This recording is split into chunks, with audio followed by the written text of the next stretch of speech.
আসসালামু আলাইকুম। কেমন আছেন আপনারা? আশা করি আল্লাহর রহমতে ভালো আছেন। আমি ভালো আছি।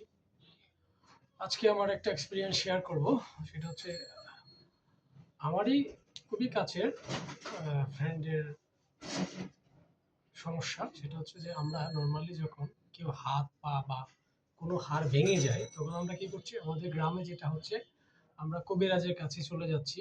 উনারা দেখবেন বাঁশ বাইয়া দিয়া বেঁধে-টেঁধে আপনাকে প্লাস্টার করে দিয়ে দিছে। তো অনেক সময় হয় কি যে ২ টা হাড় যখন একসাথে থাকে, তখন নরমালি যদি আপনিও এটা কাছাকাছি এনে রেস্টে রেখে দেন, কোনো মুভমেন্ট না করেন, ধরেন ইমোবিলাইজ বলি আমরা, তখন হাড়টা ডে বাই ডে এটা হিল হয়ে যায়।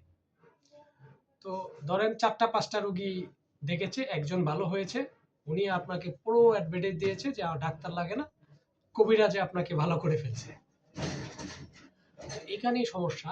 অনেক রোগী যারা হচ্ছে অনেক সময় ধরেন পা ভেঙে গিয়েছে, হাত ভেঙে গিয়েছে কবিরাজে বাঁশ দিয়ে ভেঙে। এটা কি হচ্ছে দেখেন, আপনারা যখন খুব টাইট করে বাঁধে হাতটাকে ওরা বাঁশ দিয়ে, তখন এই আর্টারি মানে ব্লাড সার্কুলেশনটা প্রপারলি হচ্ছে না। না হওয়াতেই হাতের দেখবেন প্রচন্ড কালো হয়ে যায়। ওই এমনও হয় যে লং টাইম এটা বেঁধে রাখার জন্য এই হাতটা কেটে ফেলতে হয়। তো আমার পরামর্শ হচ্ছে যে এই ধরনের সমস্যায় যেন না পড়েন। ফ্র্যাকচার হলে অবশ্যই একজন অর্থোপেডিক সার্জনের কাছে যাবেন। যদি অর্থোপেডিক সার্জন না থাকে, আপনার নিকটস্থ হসপিটাল যেখানে হচ্ছে একজন এমবিবিএস ডাক্তার যিনি রোগ নির্ণয় করে আপনাকে রেফার করতে পারে, অথবা হসপিটালে যদি অর্থোপেডিক সার্জন থাকে ওনার কাছে রেফার করবে এবং আপনি চিকিৎসা ভালো পাবেন। আশা করি আপনারা এই ধরনের ভুল আর করবেন না, যেটা আপনার এবং আপনার বাচ্চার বা আপনার আত্মীয়র জন্য খুবই খারাপ।